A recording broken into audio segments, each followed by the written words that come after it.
राधे राधे मेरी YouTube family.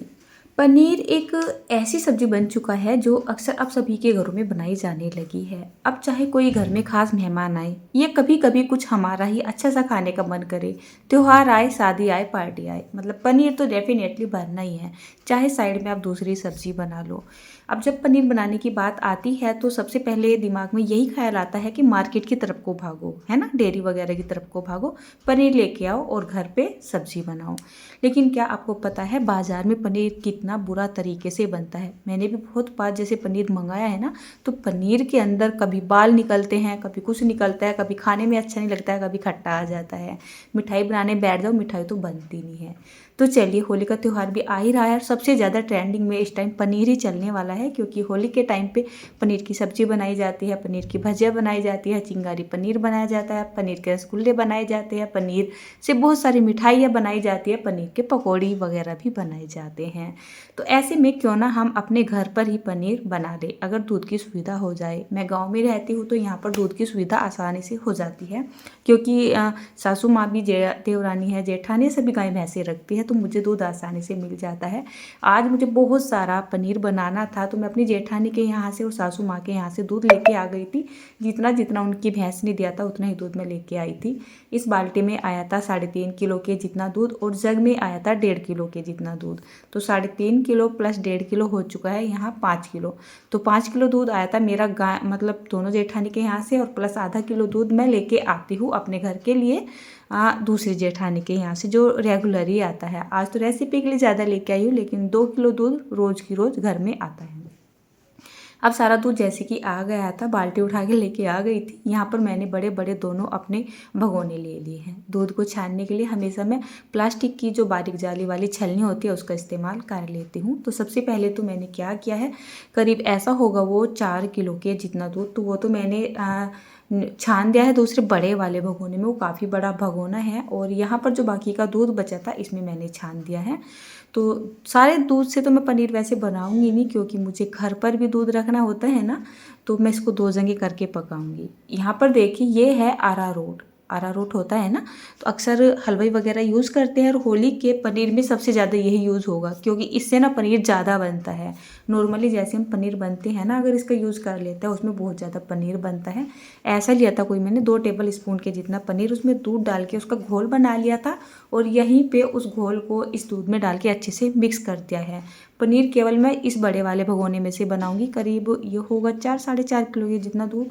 और जो मुझे पकाने के लिए या पीने के लिए घर में रखना है तो मैंने दूसरे भगोने में वो ट्रांसफ़र कर दिया है, बट थोड़ा बहुत दूध उसमें से भी मैं इसमें डाल लूँगी, ठीक है ना। अब मैंने चढ़ा दिया है ये गैस पर उबलने के लिए। अब इसको पकाने के लिए काफ़ी सारा टाइम लगने वाला है और दूसरा इसको कंटिन्यू मुझे चलाते भी रहना है।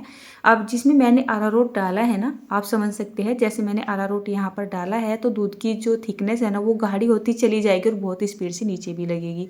दूसरे वाले की इतनी टेंशन नहीं है, बट मैंने दोनों ही भगोनों में चमचा डाल दिया है और यहाँ पर मैं दोपहर के खाने की तैयारी कर रही हूँ और साथ साथ में इसको भी चलाते जा रही हूँ। बड़े वाला भगोना मुझे ज़्यादा ध्यान से चलाना पड़ रहा है क्योंकि ये नीचे लग सकता है, क्योंकि जो दूध की थिकनेस है ना वो काफ़ी गाढ़ी हो चुकी है। मतलब ऐसी नहीं हुई है कि बहुत ज़्यादा गाढ़ी, केवल दूध की ही थिकनेस गाढ़ी हुई है, बाकी आपको दिखाई नहीं देगी। तो इसको चलाते हुए हमें उबालना है। तो यहाँ पर करीब लग जाएगी मुझे 20 मिनट से ज़्यादा ही लगने वाली है, क्योंकि काफ़ी सारा दूध है तो काफ़ी टाइम लगने वाला है। तो साइड बाय साइड मैं अपना काम भी करती रहूँगी और दूध को भी चलाती रहूँगी। तो जब तक हमें दूध को पकाना है, जब तक इसमें बहुत ही अच्छा सा उबाला नहीं आ जाता है। एक चीज़ का आपको और भी ध्यान रखना है, जब आप पनीर के लिए दूध बनाते हो ना, तो नॉर्मली हम दूध पकाते हैं और पकने के लिए छोड़ देते हैं आँच को धीमा करके, तो उस पर कितनी बार ना मलाई आ जाती है। जब भी आप कभी घर में पनीर बनाते हो ध्यान दीजिएगा, अगर आपसे पनीर अच्छा नहीं बनता है तो मैं छोटी छोटी सी आपको ट्रिक बता रही हूँ। अगर आपसे पनीर अच्छा नहीं बनता है तो ध्यान दीजिएगा दूध को पकाने की तरफ। जब आप दूध को पका रहे हो तो उसको कंटिन्यू ना चलाते रहे और उसमें मलाई बिल्कुल भी ना आने दे, मतलब उसमें ना झाग बनते रहे और वो अच्छे से उबलता भी रहे। जब इसमें बहुत ही अच्छे से इस तरीके से उबाल आने लगेगा तब आपको क्या करना है, इसको छोड़ देना है, यानी कि आँच को कर देना है बंद एक बार चला के। और अब हमें क्या करना है, इसका ठंडा होने का इंतज़ार करना है। मतलब कुछ ये इतना ठंडा हो जाए कि हम इससे पनीर आसानी से बना सकें। कभी भी उबलते हुए दूध के अंदर पनीर बनाने की कोशिश ना करें, उससे पनीर अच्छा नहीं बनता है, हार्ड हो जाता है पनीर। अब बड़ा भगोना है, इसमें देर से ही पनीर बनने वाला है, सॉरी पनीर नहीं, दूध मतलब उबलने वाला है। और जो उधर वाला भगोना था वो कम दूध था उसमें, तो उसमें जल्दी से जो है दूध उबल गया था। तो इसमें भी अब एक अच्छा सा उबाला आ रहा है, इस पर भी दूध बन चुका है। यहाँ पर मैंने गैस को ऑफ कर दिया है और जितना दूध मुझे इस भगोने में डालना था मैंने उस भगोने में से दूध यहाँ पे डाल दिया है। उसके बाद मैंने इसको कम से कम 10 मिनट के लिए साइड में छोड़ दिया था ताकि हल्का सा ठंडा हो सके। आपने देखा मैंने थोड़ा सा अपनी उंगली को डाल के आपको दिखाया है कि दूध हल्का सा ना ठंडा सा हो जाना चाहिए। इसको मैंने उतार दिया है। अब हम एक पनीर मसाला तैयार करते हैं। एक पैन ले लेते हैं, इसमें डाल लेते हैं करीब 750 से 800 ml के जितना पानी। उसके बाद मैं यहाँ पर ले रही हूँ विनेगर। तो मैं आज पनीर विनेगर से बना रही हूँ, वैसे ज़्यादा करके मैं पनीर बनाती हूँ सिट्रिक एसिड से, ठीक है ना। नींबू से अगर पनीर बनाते हैं तो बहुत सारे नींबू की ज़रूरत पड़ती है। इसमें मैंने ऐसा डाल दिया था कोई 2 से 3 टेबल स्पून के जितना सिरका। सिरका हो सकता है आपका कम रह जाए, अगर पुराना होगा तो आपका सिरका ना थोड़ा सा ज़्यादा लगेगा। अगर आपको ऐसा लगे पनीर बनाते हुए जैसे आपने सिरका डाला है ना और उसमें कम मतलब फटा नहीं है पनीर बनाने, तो साइड में पानी गर्म करके थोड़ा सा सिरका डाल के फिर से इस पर डाल दीजिएगा। अब जैसे कि दूध यहाँ पर हल्का सा ही बहुत हल्का सा ठंडा हुआ था, इस तरीके से हम साइडों में इस सिरके को डाल देंगे। ऐसा नहीं है कि एकदम से पलट देंगे सिरके वाले पानी को, हमें थोड़ा थोड़ा करके यहाँ पर इस सिरके वाले पानी को डालना है और साइड में डालना है और इसको छोड़ देना है। जैसे एक बारी मैंने यहाँ पर पानी डाला था, इसको मैंने छोड़ दिया था 5 से 6 मिनट के लिए, जब तक मैंने अपने घर का कुछ बाकी काम किया था। अब 5-6 मिनट के बाद मैं इसको चला के देख रही हूँ कि इसमें कितनी गुंजाइश है, इसमें कितना पानी जाना चाहिए। ऐसा नहीं है कि आप दूध को सॉफ्ट दे दोगे बहुत ज़्यादा पानी डाल के, दूसरा पनीर भी आपका खट्टा हो सकता है। तो आपको टोटली यहाँ पर आँच के ऊपर से उतारने के बाद जब आप यहाँ पर खट्टे वाला यानी कि विनेगर का पानी डालोगे तो आपको टोटली पनीर को बनाने में 10 मिनट का टाइम लग जाएगा। ऐसा नहीं एक साथ डाल के और आपने फाड़ के रख दिया दूध को और आपका पनीर बन गया। थोड़ा पेशेंस को रखते हुए आप पनीर को बनाइए। विनेगर वाला 2 से 3 बारी में करके पानी को डालिए और फिर इसको छोड़ दीजिए 2-4 मिनट के लिए। फिर इसको हल्के से हाथों से चला के देखिए कि पनीर बन रहा है कि नहीं बन रहा है। फिर इसमें थोड़ा सा सिरके वाला पानी डालिए और फिर से इसको हल्का सा चला दीजिए और छोड़ दीजिए। फिर तीसरी बार में थोड़ा सा पानी डालिए, चला दीजिए और फिर छोड़ दीजिए। और जब आपको ऐसा लगे अब टोटली आपका जो पनीर है उससे हरा हरा सा पानी अलग हो चुका है और ये छेना बन के एक अलग हो चुका है पनीर के रूप में, तब आपको बिल्कुल ये छोड़ देना है ऐसा कोई 4 से 5 मिनट के लिए, जब तक आप अपना काम कर लीजिए। तो यहाँ पर मैंने क्या किया था, जो भिंडी काटी थी ना, जब तक उसकी सब्जी वगैरह में तड़का लगा दिया और यहाँ पर थोड़ी सी साफ़ सफाई भी कर दी। इस टाइम मैंने देखा जो हमारा पनीर है ना अभी बिल्कुल तैयार हो चुका था। मतलब जितना भी इसमें से छेना निकलना था वो सारा निकल चुका था, जितना पानी अलग होना था वो हो चुका था। सबसे पहले आप ये देखिए मैंने यहाँ पर अरारोट वाला पाउडर डाला था, उसकी वजह से जो हमारा पनीर है ना वो बहुत ज़्यादा क्वांटिटी में बना है। मैंने सोचा भी नहीं था कि इतना सारा पनीर बन जाएगा, ठीक है ना। मैंने तो बहुत ज़्यादा क्वांटिटी नहीं डाली थी। तो मुझे पता चला था कि हलवाई लोग क्या करेंगे, या मार्केट में जो आजकल पनीर आएगा ना वो इसी किसी पाउडर का आएगा, अरारोट का आएगा, कुछ ना कुछ मिक्स ज़रूर करेंगे ताकि दूध में से ज़्यादा पनीर बन सके और वही मार्केट में आएगा। लेकिन बेचा जाएगा वो डेली जिस रेट में हमें पनीर मिलता है उससे ज़्यादा रेट में, क्योंकि त्यौहार का टाइम चल रहा है। अब आप समझ सकते हैं जैसे त्यौहार का टाइम चलता है लगभग में हर घर में पनीर का कुछ ना कुछ बनता है। अब वो मार्केट में दूध तो इतना ही आएगा ना जितना दूध उनके यहाँ पर डेली में आता होगा, ऊपर से त्योहारों में तो अपने घर में दूध रोक लेते हैं, फिर इतना सारा पनीर कहाँ से आएगा, आप सोच के बताओ। तो उसके लिए कुछ ना कुछ वे इगड़म तिगड़म करेंगे ही, कुछ ना कुछ जो है छेड़ाखानी करेंगे मतलब पनीर को बनाने के लिए। तो उससे अच्छा है आप अपने घर में इस तरीके से पनीर बना लीजिए। अगर आपको होली पे कोई पकोड़े बनाने हैं, कोई भजिया बनानी है, कोई पनीर भुजिया बनानी है, पनीर की सब्ज़ी बनानी है, मिठाइयाँ बनानी है, तो थोड़ी सी मिलावट आप अपने घर में ही कर लीजिए। कम से कम आप अपने हाथों से कर रहे हो और सही तरीके से कर रहे हो, एक लिमिट के साथ कर रहे हो। इस तरीके से देखिए 4 से 4.5 किलो के जितना यानी 4 से 4.5 लीटर के जितना ही दूध था, मैंने यहाँ पर 2 से 2.5 टेबल स्पून के जितना अरारोट डाला था और उसी से पनीर की क्वांटिटी काफ़ी सारी बढ़ गई थी, बहुत ज़्यादा बढ़ गई थी। वास्तव में मैंने भी नहीं सोचा था कि इतना सारा पनीर ना बन सकता है।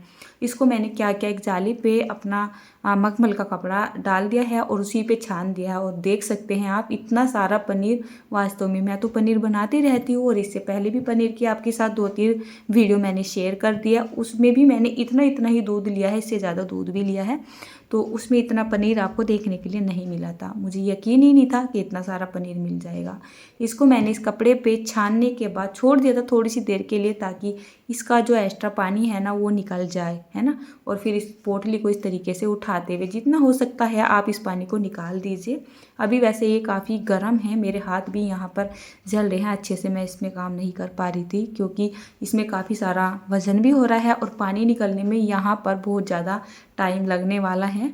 तो अभी मुझे ना रोटियां बनानी है, दोपहर में खाने का टाइम हो चुका है। तो मैं क्या करती हूँ, थोड़ा रफली सही इसके पानी को मैं निचोड़ लेती हूँ और इसको एक प्लेट में रख देती हूँ। और इसके ऊपर जब वज़न रख दूँगी तो धीरे धीरे पानी निकलता रहेगा और जो पानी इसका एक्स्ट्रा बाहर प्लेट में आ जाएगा उसको मैं बीच बीच में निकाल दूँगी। तो मैंने इसको एक बड़ी सी प्लेट में रख दिया है, उसके ऊपर मैंने यहाँ पर ये थाली रख दी है, ठीक है ना। अच्छे से सेट करके रखिएगा। अब एक चीज़ और बताती हूँ मैं, आप जितने दूध का पनीर बना रहे हो, पनीर बनाने के लिए आपको वज़न तो रखना ही पड़ेगा इसके ऊपर। तो आप एक ऐसा मेजरमेंट करिए, मान लेते हैं जैसे मैंने यहाँ पर ये 4.5 किलो दूध का पनीर बनाया है, ठीक है ना। तो इसके ऊपर 4.5 के, अब तो ये 5 किलो के जितना ही हो गया है, मैंने और दूध भी यहाँ पर डाल दिया था, ठीक है। तो उस पर आप उतना ही वज़न रख दीजिए। 5 लीटर के जितने दूध अगर आपने ले लिया है तो 5 किलो के जितना वज़न आप इस पर रख दीजिए और छोड़ दीजिए इसको 2 से 4 घंटे के लिए। अब ये जो पनीर का पानी है ये एक तरीके से दूध है और हाई प्रोटीन है इसमें, सही पूछे सबसे ज़्यादा हाई प्रोटीन इसमें है।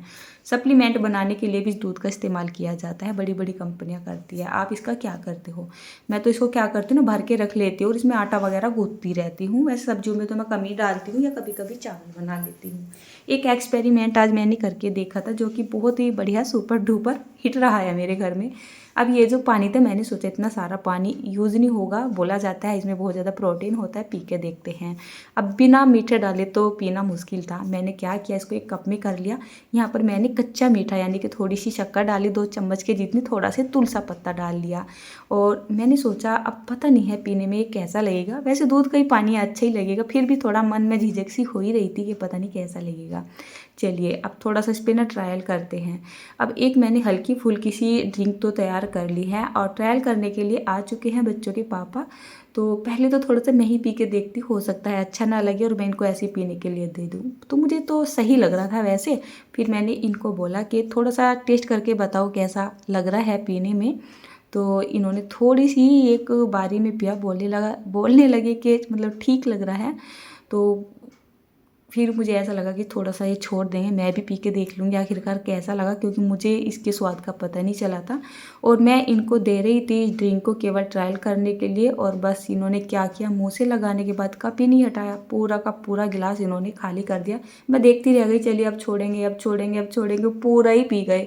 तो बोलने लगे पीने में काफ़ी ना मतलब टेस्टी लग रहा है, अच्छा लग रहा है। चलिए खैर कोई बात नहीं, ये जा चुके हैं बच्चों को लेने के लिए। और अब मैं क्या करती हूँ, अपना ज़रा रोटी वगैरह बना लेती हूँ।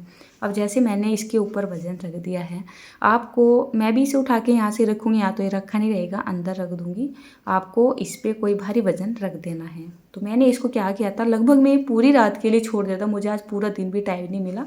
कल दोपहर के टाइम में मैंने इसको बनाया था और आज मैं सुबह के टाइम में इसको देख रही हूँ, और ऐसे के ऐसे ही रखा रहा है। मैंने डब्बा भी नहीं उतारा था इसके ऊपर से, अंदर किचन में रख दिया था। और अब मैं लगभग सुबह का जैसे ही टाइम हो रहा है और अब मैंने ये पनीर निकाल लिया है और कट करके आपको मैं दिखा रही हूँ। सबसे पहले तो आपको कट करने से ही पता लग रहा होगा, पनीर इतना ज़्यादा सॉफ्ट, इतना ज़्यादा मुलायम बन के तैयार हुआ है ना, मतलब इतना अच्छा सॉफ्ट पनीर तो आपको शायद मार्केट में भी नहीं मिलने वाला है। देखिए किस तरीके से पीस कट हो रहे हैं। और जब भी मैं पनीर वगैरह कट करती हूँ ना, तो बच्चों के पापा को बहुत ज़्यादा शौक है, तो ये बोलते हैं चल तुझसे कट नहीं हो रहा है, मैं कट करता हूँ, क्योंकि ये बहुत ही ज़्यादा सॉफ्ट एकदम मखमली टेक्सचर की तरह कटता है। तो यहाँ पर पनीर तो काट लिया है और थोड़ा सा टेक्सचर मैं आपको दिखाने की कोशिश कर रही हूँ। हो सकता है जितना अच्छा पनीर हमारा ये बन के तैयार हुआ था, उतने अच्छे से मैंने इस पनीर की प्रेजेंटेशन आपके सामने नहीं की है। अगर आप मुझ पे विश्वास करते हो ना, तो ये समझ जाइए कि पनीर ना हमारा बहुत ही बढ़िया बन के तैयार हुआ था। अब नॉर्मली त्योहारों में आप मार्केट से भी तो पनीर लेके आओगे, उसमें इतनी ज़्यादा मिलावट आएगी, पता नहीं कैसे कैसे बनता है, कौन बनाता है, कैसे हाथों से बनाता है, मतलब बहुत ज़्यादा। और देखिए आप इसको इस तरीके से पीस कट करके जिस सब्ज़ी में डालना है सब्ज़ी में डाल लीजिए। कोई मिठाई बनानी है मिठाई बना लीजिए, कोई पकोड़े भजिया वगैरह बनानी है बना लीजिए।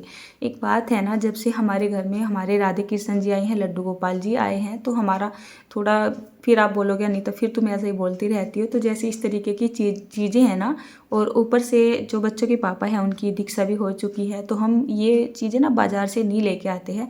कभी कभी मुझे रेसिपी बनाने के लिए लानी पड़ जाती है मजबूरी में, लेकिन हम शौक़ के लिए या अपने स्वाद के लिए बिल्कुल भी नहीं लेके आते हैं। तो देखिए बहुत ही बढ़िया मस्त पनीर बन के तैयार हुआ है। मेरे पास बहुत ज़्यादा कमेंट्स आ रहे हैं कि दीदी पनीर के रसगुल्लों की रेसिपी शेयर करो, तो इससे अब मैं पनीर के रसगुल्ले बनाऊंगी।